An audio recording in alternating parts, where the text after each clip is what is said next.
Hello again, I'm John Terzak, and I'm going to answer a question about how to make a different kind of cranberry relish. Now, in this course, I have an orange red wine cranberry relish with some vanilla, which is really, really good. This one I'm going to call this a little bit more of a cranberry compote, although it's still going to be a relish. And I got a 12-ounce bag of fresh cranberries from the supermarket here in front of me. And I have a cup and a quarter of diced dried fruits. I got pineapples, apricots, coconut, dark and light raisins in this little mixture here. And we're going to start by bringing over a hot pan, and we're going to put the cranberries into it, along with 1 cup of sugar or less. Let's go 3/4 of a cup of sugar. We have about 2/3 of a cup of dry red wine. And we're going to put some vanilla in here. I don't want to overload that. I'm putting about 2 tablespoons of pure vanilla extract in there. I don't want to overload this mixture with a lot of liquid, because when it's all said and done, I want it to be a little bit more relishy, compote-ish, if that's the right word. So let's put the dried fruit in there.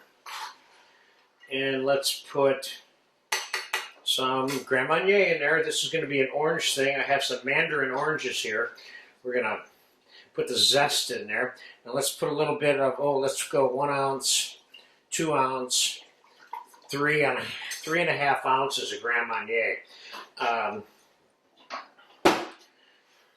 let's get the orange zest into this.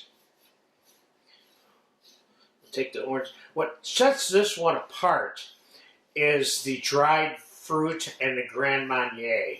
That's what kind of sets it apart from your average, everyday old cranberry relish out there, if there is such a term. When I'm making mine, I don't think of it like that, but you know, some of the things I see they're selling in the store, I think a little bit like that of them. Okay, there's the zest of 1 Mandarin orange, and now here's the zest of the other one. Then we're going to put this on the stove. We're going to cook this briefly, just long enough so the cranberries are not hard. We want whole cranberries when it's all said and done here. And we're going to spread this out somewhere to cool. As soon as it comes to a simmer, the first or second or third cranberry that starts to pop, we're taking that thing off the fire.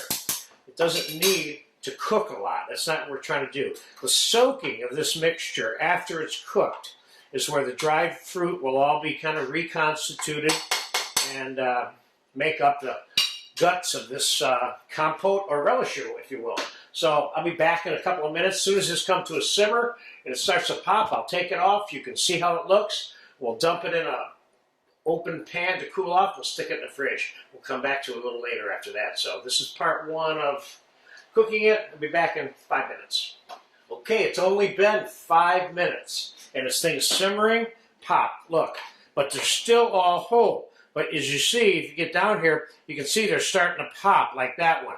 That tells you it's time to take this off. You want whole cranberries when it's all said and done, and this is room temperature. This stuff is great on chicken, turkey, duck. You can even serve this with steak on a plate as part of a little garnish on a plate over the holidays in particular.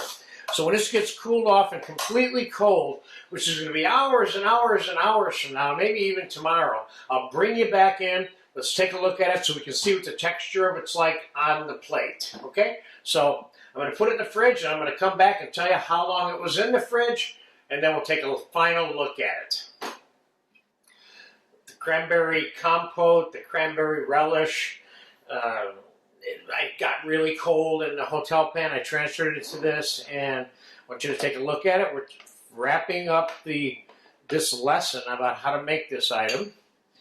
I want you to see what it looks like. This is something that you can put in a sealed jar in your fridge and keep it around for 1, 2, 3 months, as long as it's submerged and sealed up. And can you serve it warm? Yeah, you can warm this up and put it on a plate with other hot food if you want. This is the kind of thing that goes good with chicken and duck and pork and so on and so forth. And it's also great to have around to use as a little garnish on a plate along with other stuff over the holidays. So This is another version of a nice cranberry relish. You'll notice that the cranberries are still whole. I did not kill these cranberries in that pot. That's part of the beauty of this particular item, is that you're getting whole cranberries. For some reason, every time we have cranberry relish, we never actually get a whole cranberry anywhere, except for when I make it, or if you make one of mine. So there you have it. There's another version of cranberry relish, or you can call this a cranberry compote. Okay? Enjoy it over the holidays if you get a chance to eat it.